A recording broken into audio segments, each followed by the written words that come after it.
অতএব যদি ওই রাস্তায় ঘুর ঘুর ঘুর ঘুর করে খৈনি ডলছে আর বিড়ি টানছে, এর পাটা যদি জড়িয়ে তুমি না ধরে মসজিদে আনো, কঠিন কিয়ামতের দিনে ওকে যখন গলায় লাগাম দিয়ে টান মারা হবে জাহান্নামের দিকে, ফেরেশতাকে বলবে দাঁড়া, আমার চাচা হাজি ছিল, একদিনও আমাকে বলেনি বেটা মসজিদে চ, তবে আমাকে প্রতিদিন 3 বার করে বলতো কুমারগঞ্জ থেকে ওষুধটা এনে দে বাপ, ওষুধ শেষ হয়ে গেছে, তোর চাচির ওষুধটা এনে দে, মালদা থেকে এখানে পাওয়া যেছে না।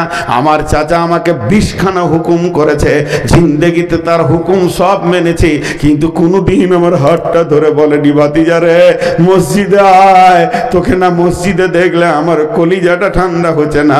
এই বলে যদি একবার ডেকে নিত আমি চলে আসতাম, কিন্তু আমার চাচা ডাকেনি। আমার আল্লাহ বলছেন তাসলা নারান হামিয়া, হাজার আমল করো তুমি রেহাই পাবে না, ভাতিজার সঙ্গে জুড়ে একসঙ্গে জাহান্নামের আগুনে দেয়া হবে।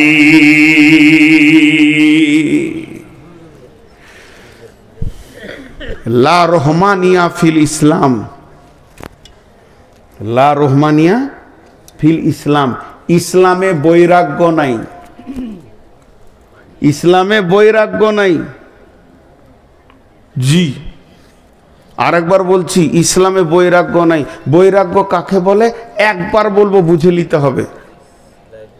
জাহান্নাম থেকে বাঁচার উদ্দেশ্যে, জান্নাত ঢোকার আশায় একা একই ঘর সংসার ছেড়ে দিয়ে, মানুষের সঙ্গে চলাফেরা ছেড়ে দিয়ে ধ্যানে পড়ে যাওয়ার নাম বৈরাগ্য। ইসলাম মেনে নেয়নি।